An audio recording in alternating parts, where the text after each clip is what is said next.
a todos, né, que estão aí, abrirem as suas Bíblias no Evangelho segundo Lucas, no capítulo 22. Lucas, capítulo 22.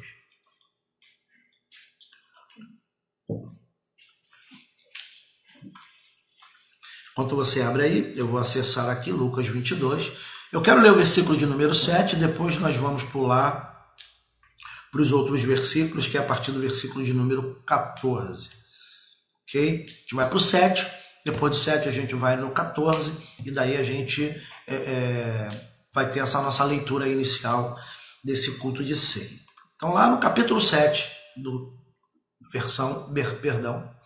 lá no versículo 7 do capítulo 22 do Evangelho de Lucas, o texto vai nos dizer assim: chegou o dia da festa dos pães asmos, em que importava comemorar a Páscoa.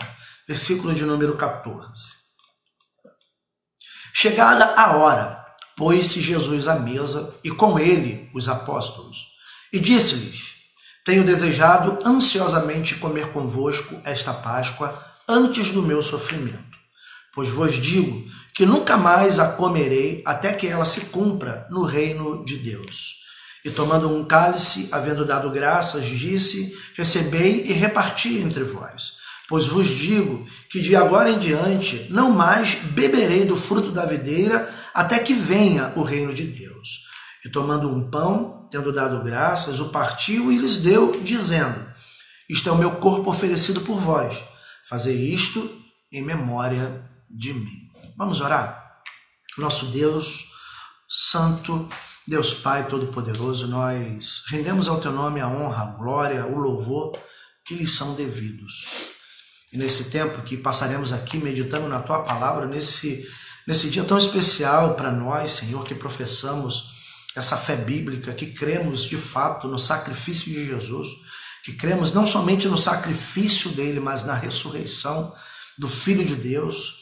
Cremos que, assim como a Tua Palavra diz, Ele está à Sua destra hoje, intercedendo pelas nossas vidas. Nós nos apresentamos, Senhor. Nos apresentamos diante do Teu altar, a partir da Tua Palavra, na súplica e no desejo franco e sincero de que, nesta manhã, o Senhor fale aos nossos corações. Eu sou Teu filho, assim como todos os outros, e nesta manhã eu tenho comigo a responsabilidade, Deus, mais uma vez, de pronunciar as Tuas palavras. Portanto, que o Teu Santo Espírito, a partir daquilo que sairá dos meus lábios, possa testificar ao coração dos meus irmãos a Tua vontade, a Tua palavra, Senhor. E assim nós possamos, no findar deste encontro virtual, celebrarmos a ceia juntamente com a nossa família no nosso lar. Assim, Deus, nós Te bendizemos e Te agradecemos por esta oportunidade, no nome de Jesus Cristo, de antemão, suplicando a Tua bênção, Senhor, sobre cada uma das famílias que estão agora junto conosco. Assim nós Te bendizemos e Te agradecemos em Cristo Jesus. Amém. Amém. E amém.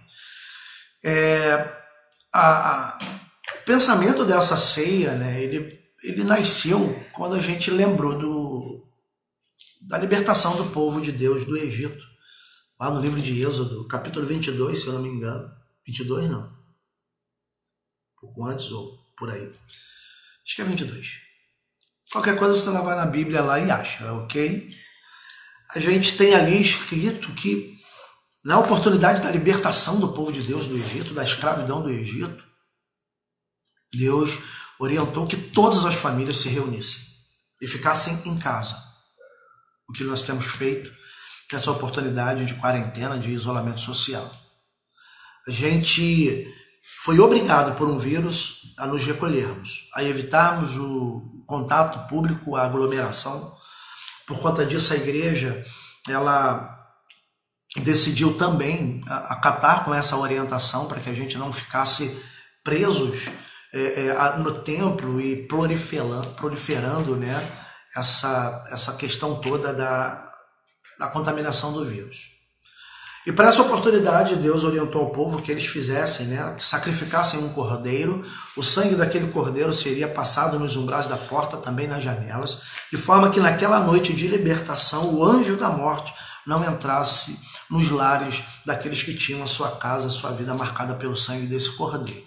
Foi orientado que aquele cordeiro deveria ser assado em fogueira e a família iria se reunir para comê-lo, né, para ceiar, alimentando-se daquele cordeiro, né? Certamente a gente não tem um cordeiro sobre a nossa mesa, mas hoje nós trazemos à nossa memória o Cordeiro de Deus que tirou o pecado do mundo, ou que tira o pecado do mundo, segundo palavras de João Batista.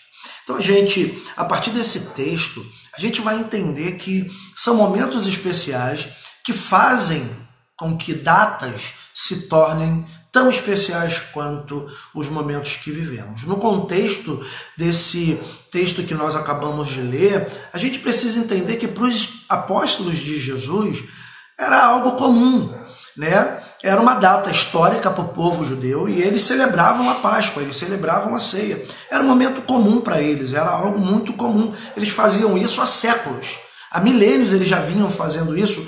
Uma outra coisa que a gente precisa entender é que para os apóstolos de Jesus, essa ceia com Jesus também era comum. Não era a primeira ceia que eles iriam partilhar junto com o seu mestre. Não era a primeira ceia que eles iam compartilhar juntos com Jesus. Então, para eles era um dia comum, né? O que faz esse dia comum na vida desses apóstolos se tornar um dia especial? Foi exatamente as palavras que Jesus Cristo comunicou a eles, né?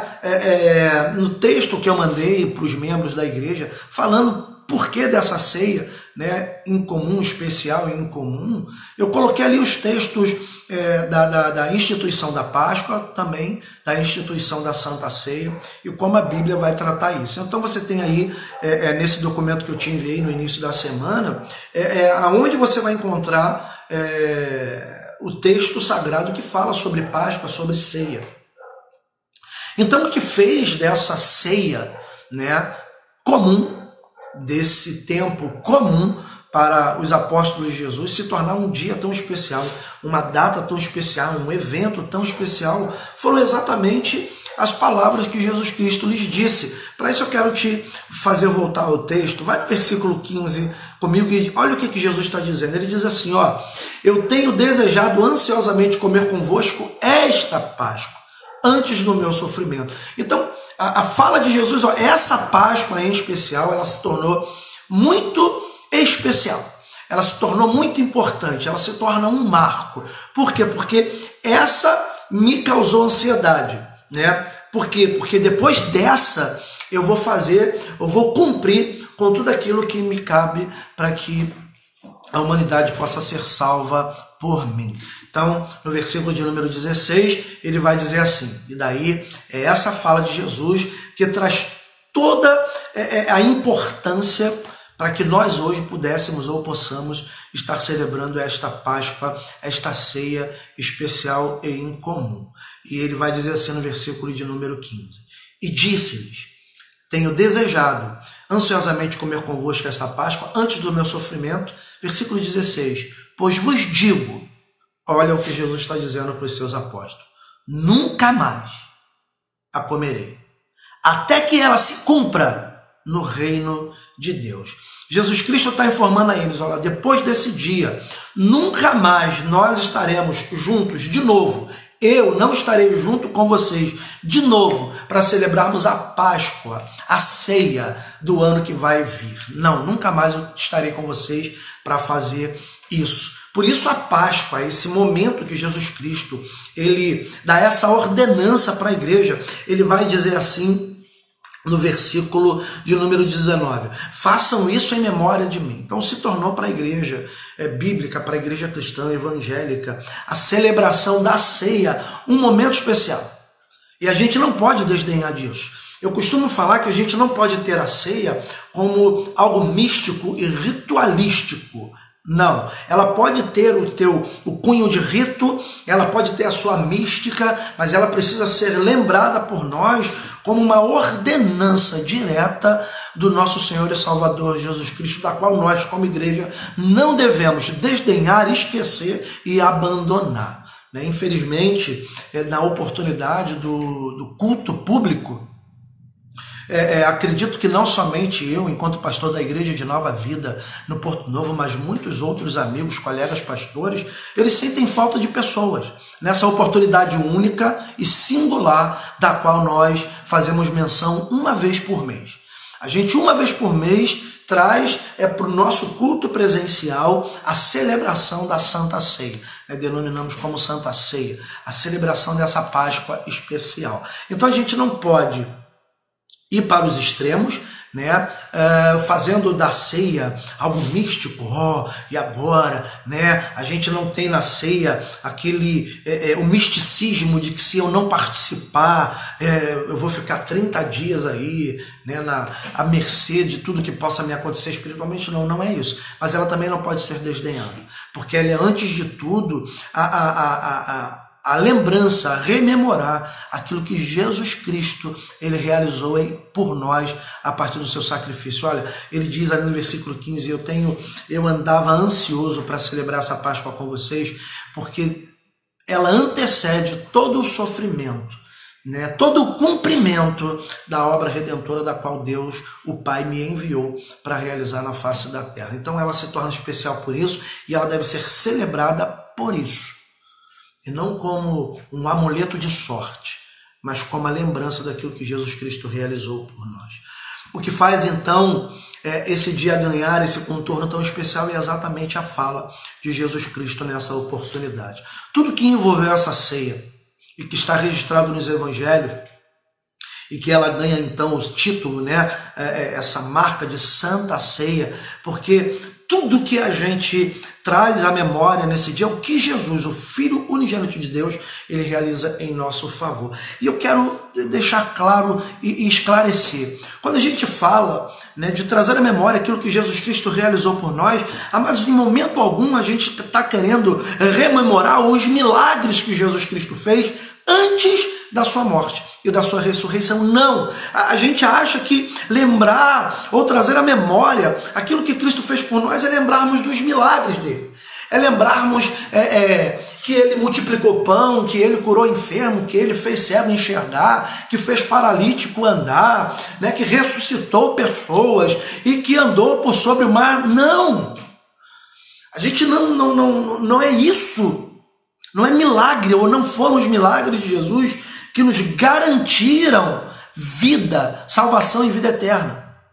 Não foi o fato dele ter curado pessoas, não foi o fato dele ter andado por sobre as águas, não foi o fato dele ter feito o que realizado o que ele realizou enquanto caminhava sobre a face da terra, o motivo da nossa salvação. O que nos trouxe salvação e vida eterna foi exatamente o cumprimento do sofrimento dele na cruz do Calvário. Maldito aquele que for pendurado no madeiro. Isaías, ele vai declarar que ele se fez maldito em nosso lugar. Ele pagou o preço dos nossos pecados. Ele foi crucificado entre pecadores, de forma que o Filho de Deus, santo, único, ele paga o preço do nosso pecado na cruz do Calvário. Então lembrar, ou fazer isso em memória de Cristo, é lembrar de quem Cristo é, não do que ele fez, no sentido prático daquilo que ele fez enquanto caminhava. Não é pensarmos, olha, agora eu vou poder experimentar milagre, eu vou ter a minha enfermidade curada, eu vou ter a minha vida financeira, né, exponencializada, eu vou prosperar em tudo que eu fizer. Amados, não obstante tudo isso, estar contido em promessas da palavra de Deus, não é isso que a Santa Ceia, ela traz à nossa memória. Ela traz à nossa memória quem Cristo é e não o que ele fez. Quem ele representa, e não as obras que ele realizou, mas a obra redentora que ele cumpriu em nosso favor. É isso que a Santa Ceia tem que representar para nós. Não é comer o pão e beber do cálice que vai te curar. Não.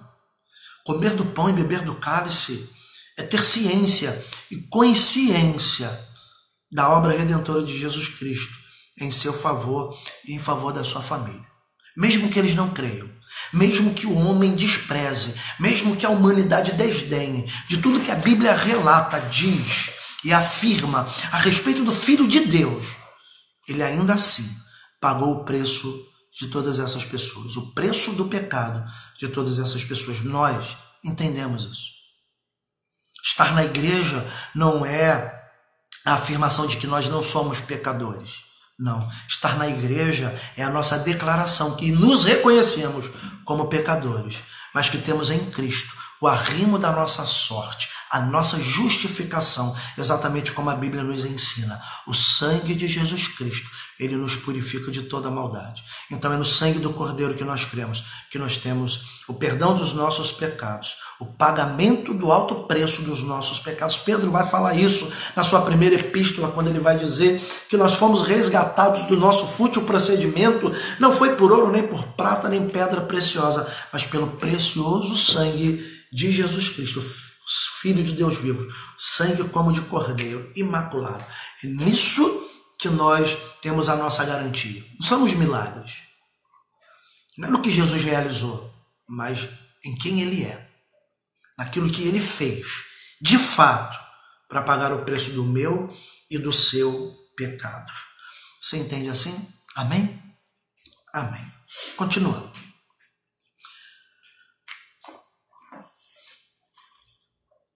Uma coisa é fato, mas se nós vivermos somente das memórias dos milagres que Jesus Cristo fez, memórias dos milagres que ele realizou, a gente teria pouco ou nada para a nossa eternidade.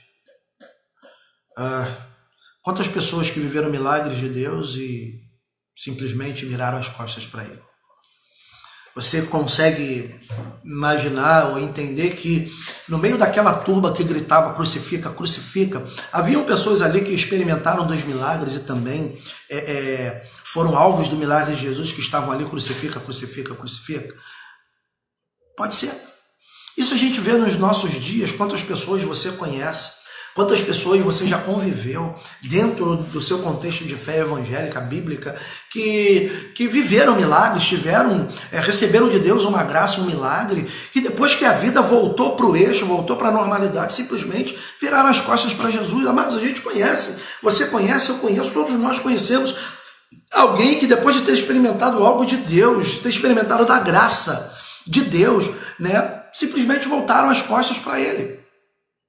Simplesmente abandonaram aquilo que de fato ele representava, aquilo que de fato ele tinha, né? E a gente vê isso nos nossos dias. Não é incomum, não seria impossível que isso estivesse acontecendo naquele momento, quando a turba gritava crucifica, crucifica. Até porque a turba estava sendo influenciada por líderes. Eram líderes que estavam falando para eles: gritem aí, vamos gritar todos, crucifiquem, crucifiquem. A gente olha para isso e a gente não pode ter pautado a nossa fé nos milagres que Jesus realizou, mas na pessoa de Jesus Cristo, em quem ele é, em quem ele representa. Eu quero reafirmar isso junto com você nessa manhã. Daí a gente, olhando só para milagre, a gente não teria muita coisa, ou talvez a gente não teria nada que nos garantisse salvação e vida eterna. Quando Jesus Cristo ele vai dizer: fazer isso em memória de mim, a ideia é que a gente eleve os nossos pensamentos na pessoa de Jesus. De fato, é o que Paulo diz, e eu replico aqui nessa manhã. De fato, o amor de Deus nos constrange. E ele prova esse amor para conosco pelo fato de ter Jesus Cristo morrido em nosso lugar quando nós éramos inimigos da cruz de Cristo. E daí a gente olha, quem merece? Quem merece? Eu mereço? Você merece? Parta do princípio de que graça é favor imerecido. Ninguém merece. Pode pegar aí no seu hall de pessoas que você conhece, a pessoa mais justa que você conhece, a pessoa mais íntegra que você conhece, continua sendo imerecedora da graça, do amor e da salvação que Jesus Cristo conquistou por ela. Ninguém merece, ninguém merece. Exatamente por isso, amados, que é o que eu não vou entender nunca. Se a gente é imerecedor, por que as pessoas se gabam do que tem, do que possui, quando na realidade elas não possuem nada, não têm nada, elas só têm aquilo que Deus, por misericórdia e graça, lhes concedeu? Seja pastor, seja qualquer outra coisa. A gente não merece. E porque a gente não merece, é que a gente precisa trazer à nossa memória o que Jesus Cristo é. Ele nos justifica. Ele nos fez merecedores. É nele que nós temos a nossa salvação. Ele vai dizer, olha, eu sou o caminho, a verdade e a vida. Ninguém vem ao Pai se não for por mim. Eu sou a porta. Aquele que passar por mim vai encontrar alimento do outro lado. Né? Ao passo que ele é a porta, ele se encontra à porta do teu coração, do meu coração, batendo. Ele vai dizer, eis que estou à porta e bato, e aquele que abrir, eu entrarei. Lhe farei companhia e cearei com ele. Então é essa a oportunidade que a gente tem de trazer à nossa memória aquilo que Jesus Cristo ele realizou em nosso favor. Amado, se é em memória dele que a gente precisa celebrar, fica claro de que a gente não pode esquecer. A gente não pode esquecer da obra redentora, a gente não pode esquecer do sacrifício, a gente não pode esquecer do que Jesus Cristo realizou em nosso favor. A gente não pode esquecer do sacrifício dele, a gente não pode esquecer de todas as afrontas que ele sofreu em nosso lugar, a gente não pode esquecer dele. E muitas das vezes a gente esquece dele, a nossa vida espiritual, até nós que já somos velhos convertidos, né? Vamos chamar assim, nós que já estamos na igreja há algum tempo, a gente pode esquecer dele. A gente pode esquecer dele, não obstante estarmos na casa dele, fazendo coisas para ele e até falando em nome dele, a gente pode simplesmente esquecer dele. Isso não acontece raramente. A gente pode estar perto das coisas de Deus e afastados de Deus. A gente pode estar no culto a Deus e sem ter comunhão com Deus. A gente pode até comer o pão, beber do cálice e não ter compromisso com ele. A Bíblia vai falar, e Paulo vai dizer isso lá na sua primeira carta aos Coríntios. Quem come e bebe sem discernir o corpo e o sangue, come e bebe maldição. Isso é um recado para a igreja. Isso não é um recado para quem não é da igreja. Isso é um recado para nós, crentes. Se você é crente, você come do pão e bebe do cálice e não discerne isso, você come e bebe maldição. Porque você, enquanto igreja de Cristo, já deveria saber o que representa o pão e o cálice. E como você deveria portar-se dignamente por comer do corpo de Cristo e beber do sangue de Cristo. Você entendeu? Amém? E Paulo vai dizer assim na continuidade do texto. Exatamente por isso que existe no vosso meio muitos fracos e doentes. Porque come do pão, bebe do cálice, sem discernir o que está fazendo. Amados, nós temos hoje uma oportunidade única. E eu tenho plena convicção de que a nossa geração não vai viver uma outra pandemia ao nível da Covid-19. A gente está recolhido, a gente está na nossa casa. E hoje a ceia, ela deve ter um significado, uma representação na nossa vida extremamente especial. Olha, desde que eu me entendo para o Evangelho, que eu nunca celebrei a ceia dentro da minha casa. Nunca. E acredito que você também nunca. É a primeira vez que você vai fazer isso. E é a primeira e última vez que você vai fazer isso. Porque a próxima a gente vai estar no santuário e anos seguintes a gente vai estar no santuário, no templo, celebrando, mas essa é única, exclusiva. Por isso que ela se torna tão especial e tão incomum, amados. A oportunidade que a gente está recebendo de Deus é de fazer desta ceia algo inesquecível. Não somente porque nós estamos isolados, mas pela importância que nós daremos à comunhão do corpo no templo. Porque a gente não está lá. O templo está vazio, querido. Nem anjos estão lá. Porque a Bíblia não diz que ele acampa-se, que eles se acampam ao redor do templo. A Bíblia diz que ele acampa ao redor dos filhos. Amém? Aí está lá. Nesse exato momento, o prédio da Igreja de Nova Vida de Porto Novo é só um prédio. Quando nós estamos lá, ela ganha o título de igreja, porque a igreja de Jesus Cristo está lá. Você está entendendo? Diga amém.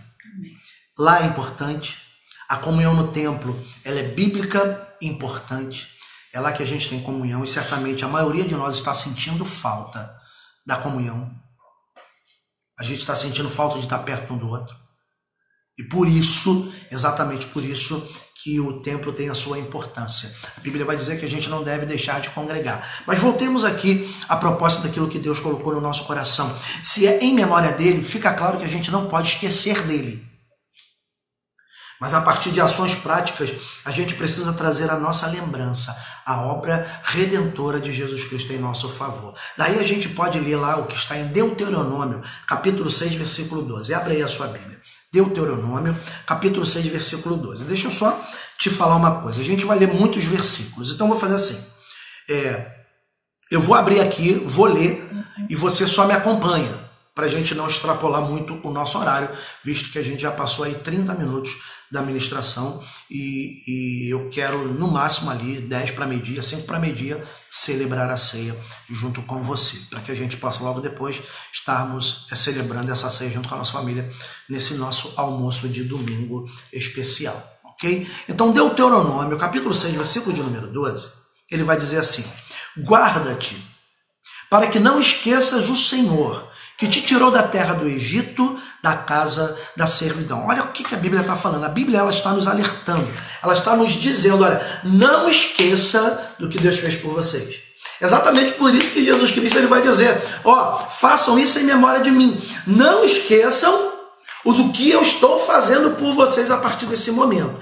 E a obra que Jesus Cristo, a obra redentora de Jesus Cristo, né?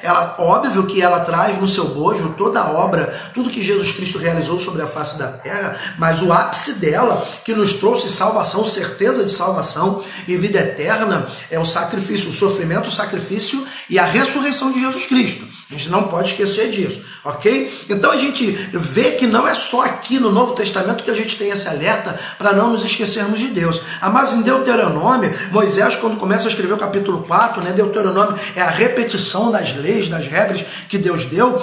Moisés está falando, olha, guarda-te para que vocês não esqueçam do que Deus fez por vocês.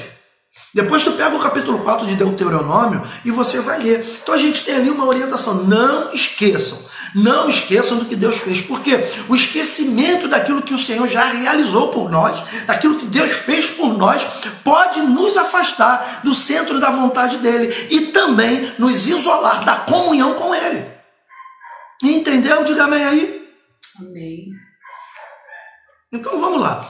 Algumas poucas coisas que podem nos fazer afastar ou esquecer-se do Senhor. Tem um texto de Provérbios, eu gosto muito desse texto. Acredito que foi uma das primeiras orações bíblicas que eu tenha feito na minha vida evangélica. Então lá no capítulo 30 de Provérbios, anota aí alguém, Provérbios, capítulo 30, versículo de 7 a 9. O texto vai dizer assim pra gente: duas coisas te peço, não mais negues antes que eu morra. Afasta de mim a falsidade e a mentira. Não me deis nem a pobreza, nem a riqueza. Dá-me o pão que me for necessário, para não suceder que, estando eu farto, te negue e diga, quem é o Senhor? Ou que, empobrecido, venha a furtar e profane o nome de Deus. O autor de Provérbios, esse Provérbios ele não é de Salomão, foi outra pessoa que escreveu. Ele está dizendo, Senhor, eu vou te pedir duas coisas, não me negue isso, antes que a minha vida finde sobre a face da terra. Faz o seguinte, Senhor, afaste de mim a falsidade, afasta de mim a mentira. Né? A gente vai ter uma palavra de Paulo dizendo, sejam verdadeiros, sejam íntegros, falem a verdade uns com os outros, vivam essa verdade. A gente tem aqui o salmista pedindo, Senhor, afasta de mim a falsidade e a mentira. E a segunda coisa que ele vai pedir, Deus, eu te peço, não me negues isso, não me dê muito e nem me dê muito pouco. Não me dê riqueza e também não me deixe na pobreza extrema. Por quê? Porque pode acontecer de eu estar rico, me sentir tão satisfeito em mim mesmo, que venha a esquecer do teu nome. Mas quantas pessoas, por questões de prosperidade, abandonam o Senhor? A vida era um caos, financeiramente falando, e daí eles conseguem um status novo na sociedade, e desse status novo, eles simplesmente se esquecem de quem era o Senhor na vida deles. E quantos, né, uma vez que conheceram o Evangelho de Jesus Cristo, ficaram numa situação de pobreza precária, não confiando na provisão que Deus poderia dar, lançaram mão de fazer coisas erradas. O autor de Provérbios está pedindo isso. Senhor, não me dê riqueza. Para quê? Para que estando rico, abastardo, farto, eu negue o teu nome e pergunte: quem é o Senhor? Quem é Deus? E Senhor, também não me dê pobreza. Senhor, não me dê empobrecimento para que eu não venha furtar e profanar o teu nome santo. Então, a gente pode entender isso, que prosperidade demais e carência demais pode nos afastar, nos fazer esquecer da obra redentora de Jesus Cristo. Uma outra coisa que pode nos fazer esquecer do que Jesus fez por nós, está lá no livro de Lamentações, capítulo 3, versículo de número 30. Perdão, capítulo 3, versículo 20. Lamentações de Jeremias 3:20. Alguém anota aí. Ele vai dizer assim, Lamentações 3:20. Minha alma continuamente os recorda e se abate dentro de mim. Que momento é esse da vida do profeta Jeremias? O versículo 21 talvez você não vá lembrar. O versículo 21 ele vai dizer: eu quero trazer a memória que me dá esperança. Mas o versículo 20 do capítulo 3 de Jeremias é a conclusão de tudo que ele escreve do capítulo 1 até esse momento. Então a gente tem ali a lamentação de Jeremias. Ele vem falando: eu sou um homem que experimentei sofrimento, eu sou um homem que experimentei dor, rejeição. Ele vem falando de tudo de ruim que ele viveu, de todas as suas experiências negativas, de tudo que ele simplesmente experimentou de ruim na vida dele. E daí ele conclui assim, ó: eu me lembro de tudo isso e a minha alma se abate dentro de mim. Então o que nos pode fazer esquecer do Senhor, esquecer da obra redentora de Jesus Cristo, é evidenciar as nossas experiências ruins. Amados, a gente é craque em fazer isso. A gente... isso aí não é, tem gente que é muito, tem gente que é pouco, mas todos nós, de alguma maneira, trazemos ou evidenciamos muito mais na nossa vida aquilo que de ruim a gente experimentou. E aí a gente fica abatido naturalmente. Esse abatimento da alma pode nos fazer esquecer de tudo que Jesus Cristo realizou por nós na cruz do Calvário, de todos os benefícios que Deus já nos entregou, porque a gente evidencia a experiência ruim, e na evidência das experiências ruins, a gente pode chegar à fatídica conclusão: o que é que me adianta servir a Deus? Salmo 73, Salmo de Asaf. O que é que me adianta servir ao Senhor? O que é que me adianta ser fiel ao Senhor? Não acontece nada de bom na minha vida? Lê o Salmo 73 e você vai entender o que eu estou falando. Para que eu estou servindo a Deus? Amados, quantas pessoas na igreja não se aproximam de nós e dizem: ah, pastor, do que adianta eu estar na igreja? Meu marido não se converte, minha esposa não se converte, meus filhos não se convertem, meus pais não se convertem. O que adianta? Eu estou desempregado, o que adianta? Evidencia tudo de ruim que Deus fez, tudo de ruim que acontece na vida, e não lembra daquilo que Deus já realizou em seu favor. Então, evidenciar as experiências ruins pode te fazer afastar e esquecer de toda a obra redentora que Jesus Cristo realizou em seu favor. Daí a gente, como vai dizer Deuteronômio 4:9, Deuteronômio, capítulo 4, versículo 9, lê aí comigo. Ele diz assim: então somente guarda-te a ti mesmo e guarda bem a tua alma, que não te esqueças daquelas coisas que os teus olhos têm visto, e se não apartem do teu coração todos os dias da tua vida, e o farás saber a teus filhos e aos filhos dos teus filhos. Deus está falando para o teu povo: olha, não esqueçam do que eu já realizei, porque vocês vão viver momentos críticos, vocês vão viver lutas, vocês vão viver problemas, mas não esqueçam de tudo que vocês viram. Amados, eu quero te fazer lembrar dessa obra redentora de Jesus Cristo em seu favor. Não te esqueças do que Deus já realizou em seu favor. Não evidencie suas experiências ruins. Se você só tem vivido coisa ruim na tua vida, deixa eu te orientar, repensa, veja aonde você está falhando. Se você encontrar a resposta de que não, eu estou fazendo tudo certinho, pense E saiba, Deus está te moldando para que você possa ser varão e varoa perfeita para a glória dele. Amém? A Bíblia vai dizer assim, ó, se vocês são perseguidos, se vocês passam lutas, porque vocês estão fazendo coisas erradas, olha, isso é normal. Qualquer pessoa que fizer coisas erradas vão viver crises, vão ser de alguma maneira alcançados pelos resultados. Aliás, a Bíblia vai dizer isso. Aquilo que o homem semeia é aquilo que o homem colhe. Pronto. Quem semeia para a carne, da carne colhe corrupção. Quem semeia para o Espírito, do Espírito colhe vida eterna. Amados, não vos enganem. De Deus não se zomba, com Deus não se brinca. Então, se vocês estão sendo injuriados porque estão fazendo coisas erradas, agora, se vocês estão pagando um preço por estarem fazendo certo, agora vocês podem ficar felizes, porque vocês estão sendo perseguidos, não por quem vocês são, mas por quem vocês estão representando. E quem nós representamos, amados? Nós representamos, a Bíblia diz que nós somos embaixadores de Cristo, que nós não somos desse mundo, nós somos peregrinos sobre a face da terra. E daí, amados, como peregrinos, nós estamos de passagem como embaixadores, nós estamos representando alguém que é muito maior do que nós.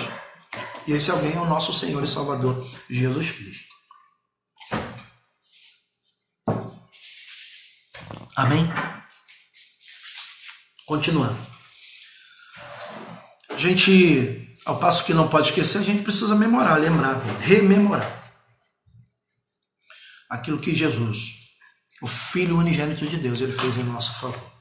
Para que a gente possa lembrar disso, a gente precisa, de vez em quando, lembrar da onde nós viemos, ou onde nós estávamos. Eu conto o testemunho da minha ordenação.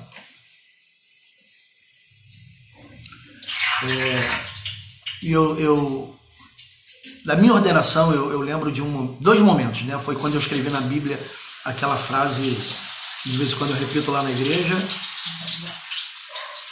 e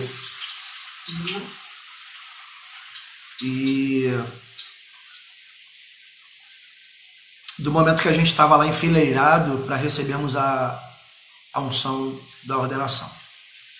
Então, quando começou lá na ponta, eu comecei a falar com Deus. Senhor, se não for da tua vontade que eu alcance o ministério pastoral, que eu seja ordenado pastor, então me tira daqui. Eu nunca pedi a Deus para me matar naquela hora, porque eu não quero morrer agora, não. Nem naquela época eu queria, nem agora. Mas eu pedi a Deus para me tirar daí. Eu falei, Senhor, me dá uma dor de barriga, faz acontecer alguma coisa para eu sair daqui, né? Para aí eu não vou ser ordenado, aí acabou. Não vou receber unção com óleo, então não vou receber a ordenação pastoral. E foi passando. Quando chegou na minha vez, e o bispo, ele me pediu para ficar de joelhos junto com a minha esposa, só veio uma coisa no meu coração, amados. Só não esqueça de onde eu te tirei. Então a gente precisa lembrar de onde Deus nos tirou. A gente precisa saber de onde Deus nos tirou. Sabe por que a gente precisa lembrar? Porque a gente vê dentro do nosso contexto de fé, muitas pessoas, como eu disse, né, a graça é um favor imerecido no começo, a gente vê muita gente muito soberba, gente muito altiva, muito cheia de si, sentindo-se melhor do que todo mundo. A gente vai encontrar, você que está conosco aí nessa live, nos assistindo, não se impressiona não, porque uma coisa que nós não somos é utópicos. A gente é real, igualzinho Jesus era. Jesus era realista, ele não era pessimista, coisa que nós também não somos.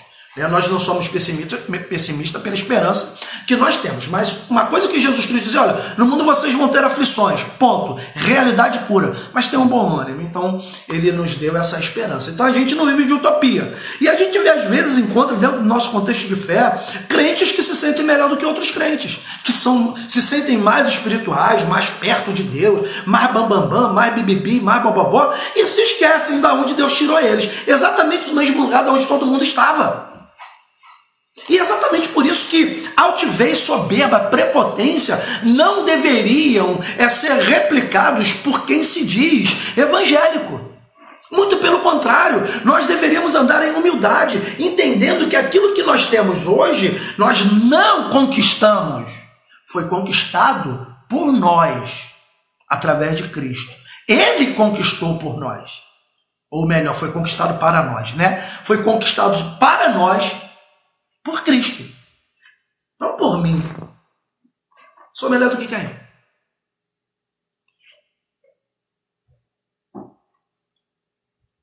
A Bíblia diz que não existe um sequer que nunca peque e faça o bem sempre. Você pode até ter o direito de se sentir, mas na realidade você não é. É só isso. E é a partir disso que a gente tem que viver a nossa vida com Deus, em humildade, em simplicidade. Paulo vai dizer isso aos Coríntios: eu rogo a Deus que a serpente não engane vocês, assim como enganou a Eva, e vocês se afastem da simplicidade que há em Cristo Jesus. Sabe, então, a gente não pode esquecer de onde a gente veio. E antes de lembrar da obra redentora de Jesus Cristo, eu quero lembrar de onde você e eu, de onde nós viemos. Ok? Ponto. Para isso eu quero ler contigo Salmo 53, 2. Salmo 53, 2, ele vai dizer exatamente o que eu disse aqui. Ele vai falar assim: todos se extraviaram e juntamente se corromperam. Não há quem faça o bem, não há nem sequer um. Olha o que o apóstolo Paulo vai dizer em Romanos capítulo 7. Olha, nem mesmo eu entendo o meu jeito de ser, porque o querer fazer o bem está em mim, mas eu vejo que, ao passo que eu quero fazer o bem, eu não consigo fazer o bem. Quem que escreveu? Paulo. Quem é Paulo? Você é melhor do que Paulo aonde? Eu sou melhor do que Paulo aonde? Me diz. Em lugar nenhum, amados. Então a gente precisa entender que não há um sequer que faça o bem. Não há. Provérbios vai dizer que não há um homem justo sobre a face da terra que acerte sempre e nunca erre. Não há, não há, não há. Você pode se sentir, não, eu sou. Você é justo em quem? Nas obras da sua mão, no que você faz, no que você realiza? Amados, o que você faz para Deus, você só faz por gratidão, não por merecimento. Você não faz para receber nada, você faz porque você é grato. Eu faço porque sou grato. E porque sou grato, eu quero fazer o meu melhor. Na tentativa de fazer o meu melhor, fatalmente eu vou errar, porque eu sou humano. Eu não vou viver na prática do erro, mas vou errar. Assim como qualquer outra pessoa. Amém ou não amém? Então a gente vai ver que todos se extraviaram e juntamente se corromperam nós. A Bíblia vai dizer para a gente, depois de Romanos, Salmo 53, 2, lê comigo Efésios 2, 1 a 3, depois nós vamos ler o 11 e o 12. Efésios 2, de 1 a 3, depois o 11 e o 12. Esse texto de Efésios, para mim, é o mais explícito possível. Então, Efésios, capítulo 2, versículo 1 ao 3, ele vai dizer assim: Ele vos deu vida, estando vós mortos nos vossos delitos e pecados, nos quais andastes outrora, segundo o curso deste mundo, segundo o príncipe da potestade do ar, do espírito que agora atua nos filhos da desobediência, entre os quais também todos nós, todos é isso aí, Paulo tem razão, eu digo que todos é muita gente, e é fato, todos, a mesma forma que ninguém também é muita gente. Paulo está falando, todos nós andávamos. Todos, não tem um. Todos nós andávamos exatamente da mesma forma. E segundo como nós andávamos, segundo as inclinações da nossa carne, fazendo a vontade da carne e dos pensamentos, e por isso éramos, por natureza, filhos da ira, como também os demais. Olha para o texto e responde para você mesmo quem você é. Melhor do que quem você é. Porque essa é a pergunta que eu faço. Eu preciso me colocar na posição que Deus quer que eu esteja. E a minha posição não é de melhor do que ninguém não, querido. Eu não sou melhor do que ninguém. Não sou. Eu sou Roberto Gomes de Oliveira. Hoje pastor. Ser humano como qualquer um, carente e dependente da misericórdia e da graça de Deus, alvo do amor de Deus, como todos os outros seres humanos. E assim como alguns outros seres humanos, eu entendi de que eu sou um pecador e que careço de ser salvo pelo sacrifício de Jesus Cristo na cruz do Calvário. Ponto. E é isso. Olha o versículo 11 e 12. Portanto, lembrai-vos de que outrora, em outro tempo, vós, gentios na carne, chamados incircuncisão por aqueles que se intitulam circuncisos na carne por mãos humanas. Naquele tempo, antes de Cristo, estáveis sem Cristo, separados da comunidade de Israel, estranhos às alianças da promessa, não tendo esperança e sem Deus no mundo. É lembrar disso. Porque a gente, para falar da obra redentora de Jesus Cristo, para memorarmos, trazermos à memória aquilo que ele realizou por nós, a gente precisa lembrar de quem ou de onde nós estávamos. E como era o nosso estado, do nosso estado antes de Jesus Cristo. E antes de Jesus Cristo a gente estava separado da comunidade de Israel, estranho às alianças da promessa, não tendo esperança e sem o Criador nesse mundo. Era como nós vivíamos. Paulo vai dizer em Romanos 3:23 de que todos pecaram e destituídos, separados, carecidos estão da glória de Deus. Quem pecou? Todos. Quem são todos? Isso aí. Idiotice, né? Mas a obviedade às vezes é necessária. Todos pecaram. Quem? Todos. Olha aí para tua família. Tá aí contigo. Que não é crente, que não vai para a igreja. Você acha que eles são piores do que você? E você é melhor do que eles? Lê do engano, não é. O que te diferencia talvez é que você tenha entendido o sacrifício de Jesus pela sua vida. E você tem buscado viver uma vida segundo a vontade de Deus. Ponto. Assim como aconteceu contigo, pode acontecer com eles. Eu não tenho dúvida, amados, que nesse momento aí de comunhão com família tem alguém desviado vendo a nossa live. Que experimentou um pouco do reino de Deus, mas a vida se encarregou de colocar outras coisas no caminho e escolheram. Decisão. Cada um escolhe para onde vai. Natural. Isso também não faz eles piores do que nós, não. O fato é que a oportunidade está sendo dada. Para quem? Para todos.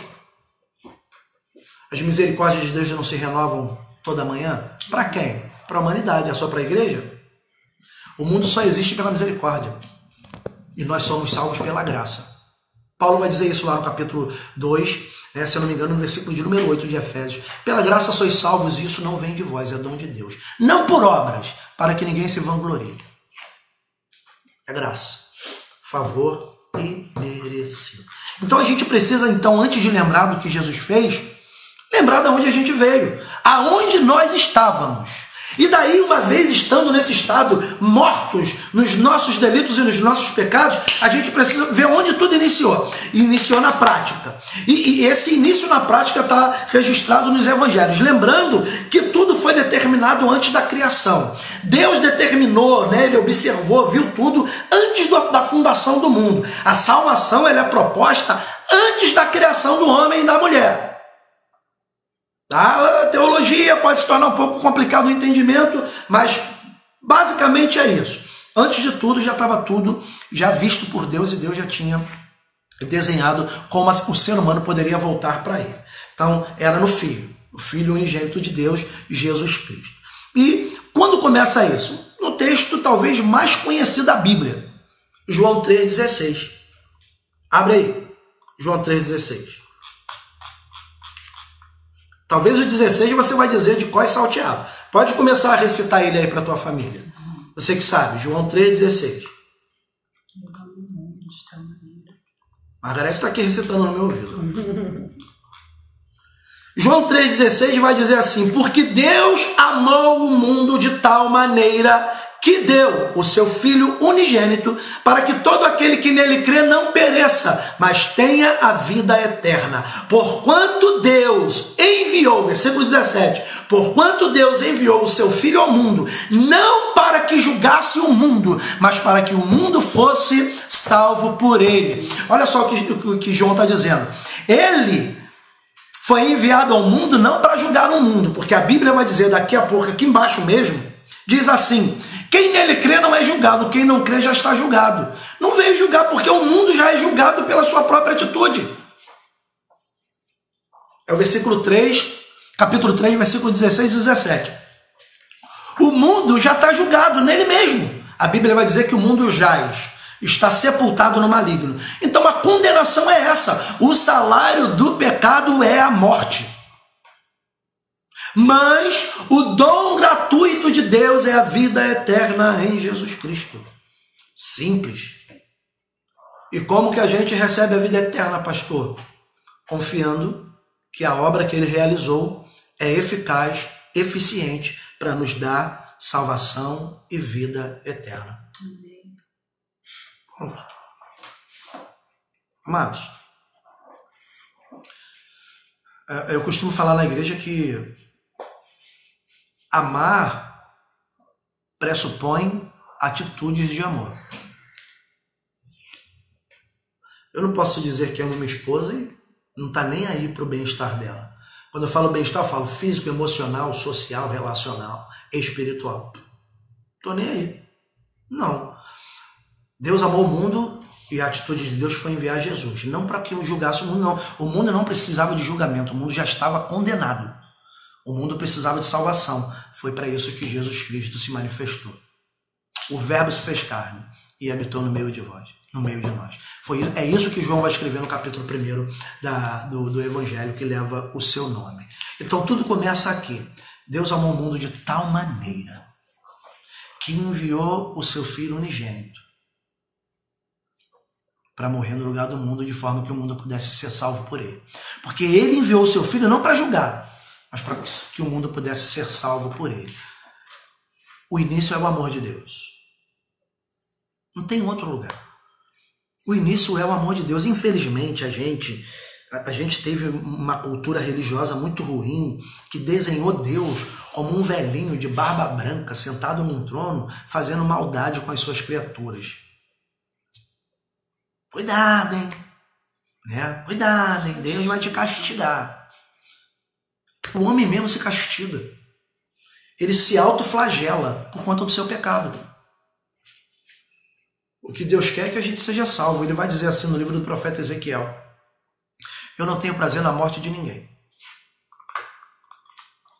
Deixa eu só achar onde está esse texto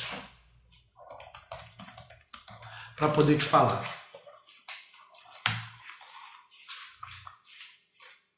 Ezequiel 18. Vai lá. Profeta Ezequiel, capítulo 18.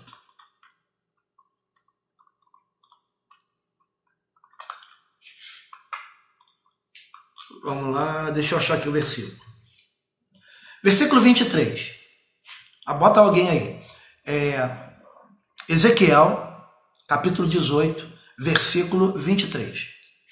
Acaso, diz o Senhor, tenho eu prazer na morte do perverso? Diz o Senhor Deus. Não desejo eu, antes, que ele se converta dos seus caminhos e viva? Não desejo eu que ele se converta dos seus caminhos e viva? Eu não tenho prazer na morte de ninguém. Agora vai para o capítulo de número 33. 33. Versículo 11. Alguém bota aí de novo. 33, 11. Eu falo tanto desses versículos, né? Vamos aproveitando a oportunidade da agilidade aqui da conexão, a gente pode botar. Bota aí Ezequiel, capítulo 33, versículo de número 11. Olha o que o texto vai dizer pra gente. Dize-lhes: tão certo como eu vivo, diz o Senhor Deus, não tenho prazer na morte do perverso, mas em que o perverso se converta do seu caminho e viva. Convertei-vos, convertei-vos dos vossos maus caminhos, pois porque é a vez de morrer, ó casa de Israel. O prazer de Deus é que a gente viva. O prazer de Deus é a nossa saúde física, emocional, espiritual, relacional, familiar, social, profissional. O desejo de Deus é esse, amados. E às vezes a gente perde a oportunidade de viver isso. Porque a gente esquece quem é Ele e quem de fato somos nós. Nós somos criaturas, Ele é Criador. E o desejo do Criador é abençoar você e a sua casa. Amém. É fazer com que a sua casa seja de fato aquele lá, aonde Jesus entra, Ele não quer mais sair de lá. Então o amor pressupõe ação. O prazer de Deus é nos ver ser salvos por Ele, converter-nos dos nossos maus caminhos. Isso é com a gente. Desejar que o pecado se afaste de nós, renegar todas as iguarias do mundo, abrir mão de todo o pecado, de toda a sedução do inimigo de nossas almas, para abrirmos o nosso coração para receber Ele e vivermos por Ele e nele. Esse é o desejo de Deus. Amém? Foi para isso que Jesus Cristo veio. Aleluia. E daí, por conta do grande amor de Deus, o que ele veio fazer? Evangelho de Lucas, capítulo 19, versículo 10, diz que ele veio buscar e salvar o que se havia perdido. Evangelho de Lucas 19, 10. Ele veio buscar e salvar aquilo que estava perdido, amados, e nós perdemos a imagem de Deus dentro da gente. Lembra quando Deus criou o homem? Façamos o homem a nossa imagem e a nossa semelhança.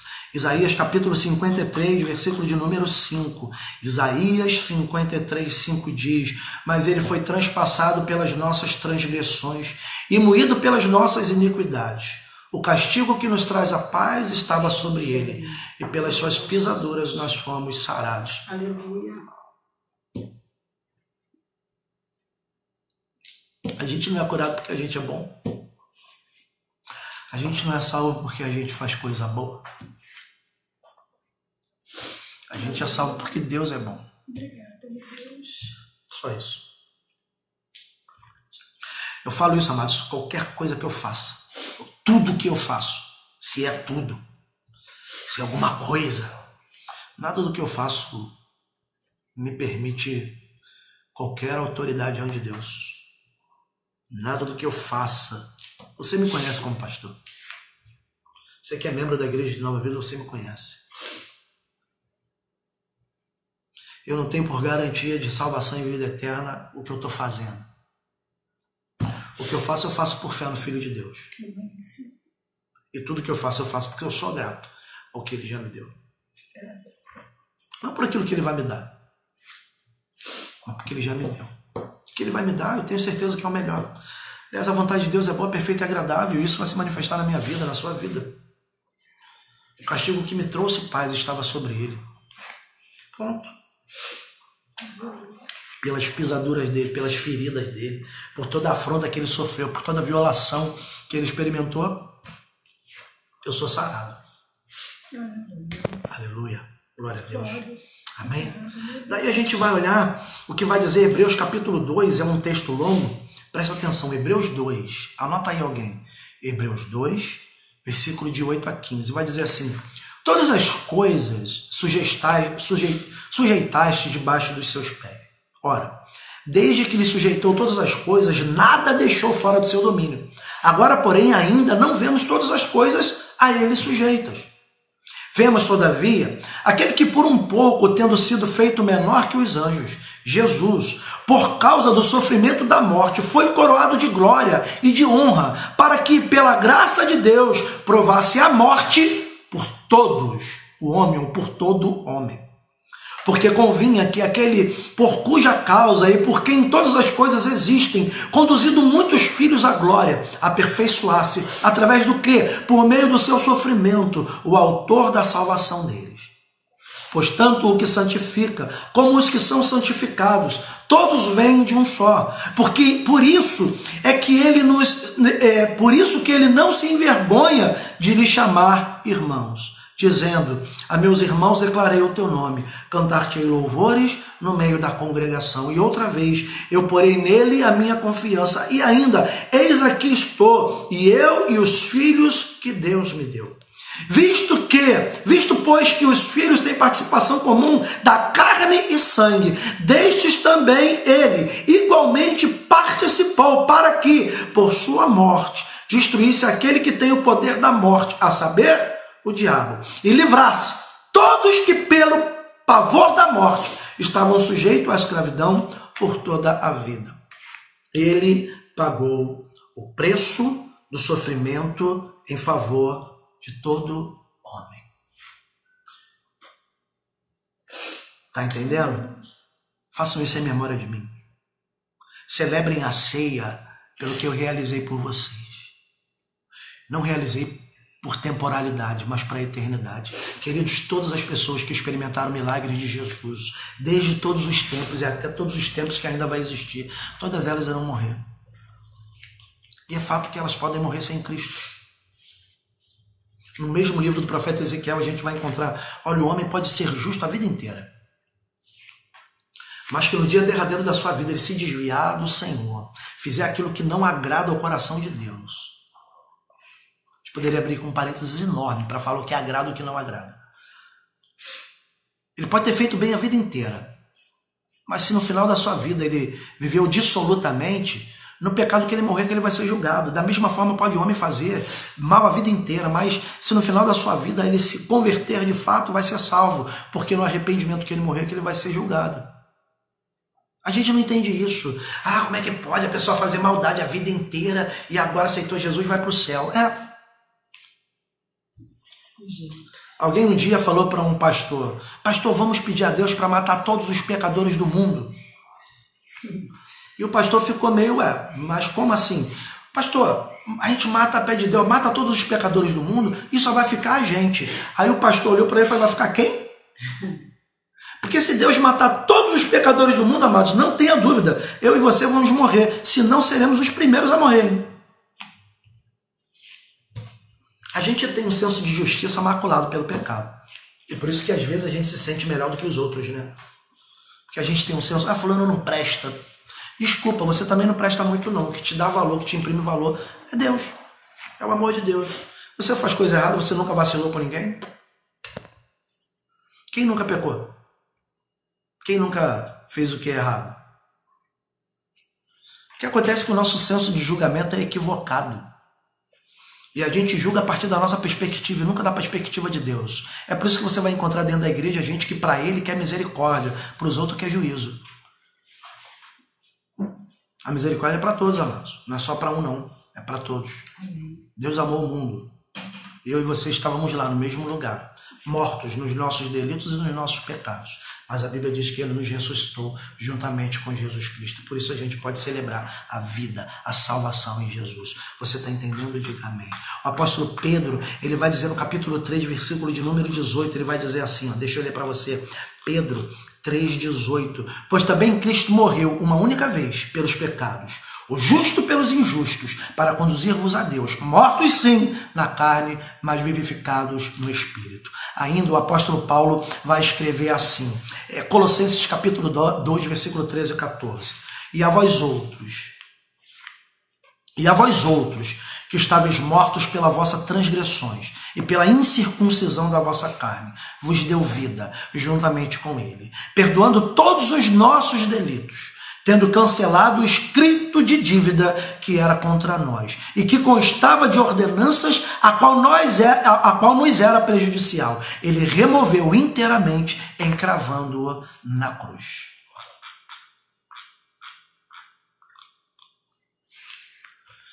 É disso que a gente precisa lembrar. A gente precisa lembrar que ele veio salvar quem estava perdido. Aleluia. A gente precisa lembrar que ele sofreu a dor que nos pertencia. O castigo que nos traz a paz estava sobre ele. Pelas pisaduras dele que nós fomos sarados. A gente precisa lembrar que ele experimentou a morte por todos os homens. A gente precisa lembrar que ele era justo, nós injustos. E não obstante a isso, o justo morreu no lugar do injusto. Lembra? A cruz, onde Cristo foi crucificado, não pertencia a ele. Era de Barrabás. Barrabás representava toda a humanidade. Barrabás foi absolvido. O injusto, o criminoso, o pecador, o miserável. E quem tomou o lugar dele? O justo, o santo. Aquele que fez milagres, que operou maravilhas no meio daquele povo.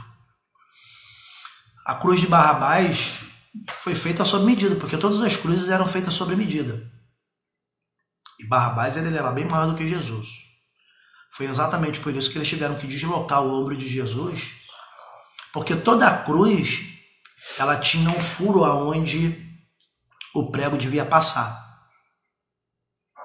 Ele feria pulso do que estava crucificado, passando exatamente aonde o furo já tinha feito. Eles não pregavam a madeira naquela hora porque ia esfacelar osso e carne do crucificado e ele não conseguiria ficar preso na cruz. Então era feito sobre medida. Antes de ser crucificado, o criminoso ele era levado medido, mediam a posição do centro do corpo dele até os seus punhos, furavam aquele lugar onde estava marcado. Quando ele era crucificado, o prego passava pelo punho, transpassava o braço do crucificado, entrava naquele buraco, eles entortavam a ponta do prego do outro lado para a pessoa ficar presa.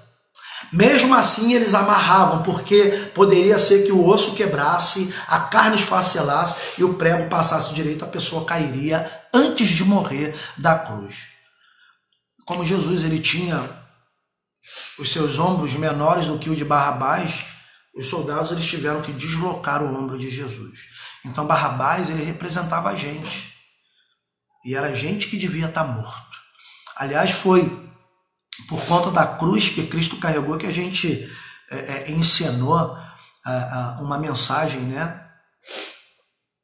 Nossa cruz, sua morte, nossa cruz. Né? Sou muito grato à vida do Walter, que nos ajudou naquela oportunidade, não está conosco hoje. E foi um tempo bem especial que nós vivemos. Então a cruz de Cristo pertencia a mim, pertencia a você e não a ele. E a gente precisa lembrar disso. A gente precisa lembrar que a dívida era nossa e não dele, mas ainda assim ele foi lá e pagou a dívida que era nossa. E amados, entendendo isso, de que nós não merecíamos, a gente celebra a ceia. Você está aí com a sua família? Então, pega o teu pão, pega o teu cálice. Senta aqui, do lado, filho. Não vou passar não. Chega. Passar por lá. Vou passar aqui. Chega pra cá. Chega. Pode puxar. Aí. Agora a gente está aqui. Se prepara aí com a tua família. Eu estou me organizando aqui com a minha.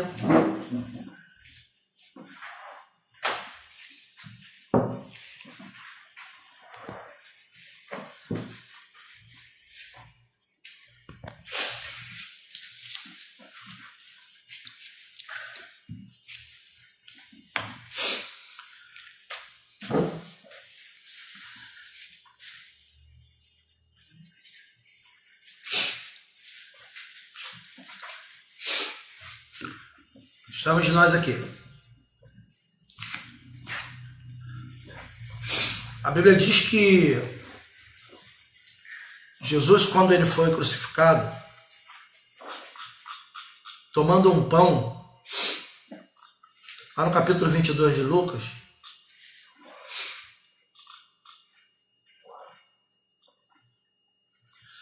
versículo 19 vai dizer, tomando um pão, tendo dado graças, o partiu e lhes deu, dizendo, isto é o meu corpo oferecido por vós.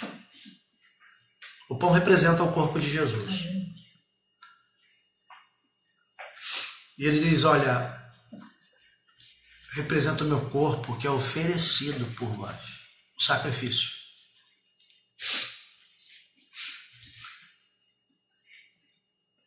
O corpo representa ou nos diz que a dor que nós deveríamos sentir, Jesus sentiu no nosso lugar. Tente pensar, ou faça a conta. Se você recebesse um açoite por cada ato, pensamento e palavra ruim, pecaminosa, se você recebesse um açoite por cada ato ruim, por cada pensamento ruim, por cada palavra ruim que você tenha cometido na tua vida até hoje, como seria? Então, nem eu nem você precisamos ser açoitados pelos nossos pecados, porque Jesus Cristo já o foi. Hebreus vai dizer que ele foi sacrificado de uma vez por todas. Então, de posse do pão, eu quero orar, você distribui, então logo distribua, vocês possam comer. Nosso Deus e nosso Pai, nós rendemos glórias ao teu santo nome. De posse do pão que representa o teu corpo, nós queremos sim te agradecer por tão grande sacrifício que o Senhor realizou na cruz do Calvário por nós. Porque mesmo sem merecer o teu sacrifício, o Senhor ainda assim se entregou em nosso lugar. Por isso, Pai, no nome de Jesus, que ao comermos deste pão, sejamos nós membros da Igreja de Nova Vida ou simplesmente estamos assentados à mesa para podermos partilhar desse tempo tão especial, que nós possamos entender que o seu sacrifício, a sua entrega não foi por um grupo de pessoas em especial, mas foi por toda a humanidade. Aleluia. Que ao comer deste pão, nós possamos ser convencidos pelo teu Espírito Santo de que o castigo que nos trouxe paz foi o Senhor quem experimentou. Que seja assim, para a glória do teu santo nome, em Cristo Jesus. Amém. Amém. Amém. Comamos todos.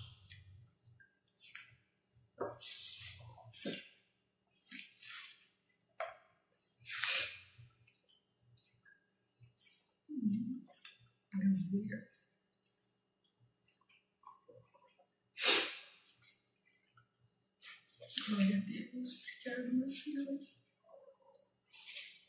Glória a Deus. Exatamente como esse pão foi triturado na nossa boca, que Jesus foi triturado pelos nossos pecados.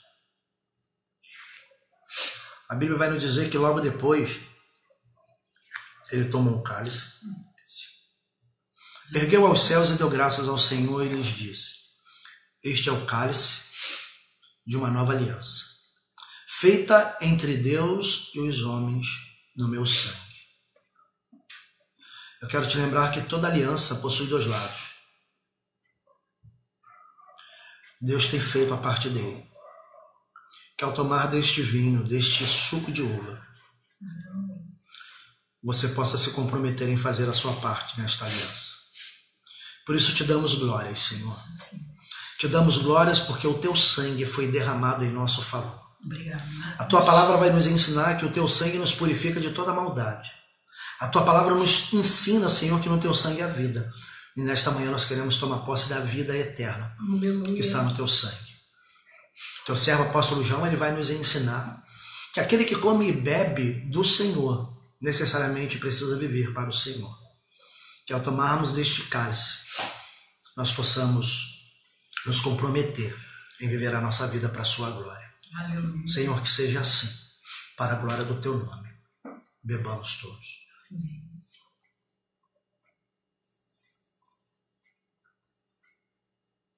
Aleluia. Nosso Deus, nosso Pai, eu quero, de uma maneira muito especial, Senhor, nesse tempo que a gente tem vivido de tanta dificuldade, onde muitos e muitos também dos seus filhos já têm vivido, Senhor, as consequências do isolamento. Que pela tua graça e pela tua misericórdia, nesta manhã tu possa visitar cada um dos lares que nesse momento estão juntos conosco, Senhor. Senhor, tu conheces a realidade, a necessidade, tu conheces aquilo que eles experimentam dentro desse ambiente tão sagrado, chamado família. E o que eu te peço, Senhor, é que esse amor incondicional que o Senhor expressa em nosso favor, que esse amor que cuida, Senhor, que o Senhor demonstra e demonstrou por nós, ele possa também ser, Senhor, de uma maneira simples, demonstrado dentro da nossa casa. Senhor, que a nossa boca possa produzir palavras que edificam. Aliás, é isso que a Tua palavra nos ensina, Senhor, que a nossa boca, que saiam palavras da nossa boca que sejam unicamente para a edificação. Então, Pai, no nome de Jesus, nós temos recebido essa oportunidade, Senhor, de podermos, junto com a nossa família, estarmos ao redor da mesa, não da mesa física, mas da mesa espiritual junto contigo. Então, nos ajuda, Senhor. Sim, meu Deus. A ser boca do Senhor dentro da nossa casa. Sim, Senhor. Que esta ceia, Senhor, ela possa ficar registrada no nosso coração como um ato para a eternidade. Que o que nós desejamos fazer todas as vezes que nos reunirmos é nos lembrarmos da sua obra redentora, da salvação e da vida eterna que o Senhor conquistou por nós. Pai, no nome de Jesus, supre, sustenta, guarda cada uma dessas famílias. Para a glória do teu santo nome em Cristo Jesus é que nós oramos. Que todos digam amém. Amém. E amém. Amém. Amados, é isso. Só quero te lembrar de que nós não vamos celebrar a ceia à noite. À noite a gente vai ter o nosso culto, 18h30, normal. Mas nós não vamos celebrar a ceia. Que o Senhor te abençoe.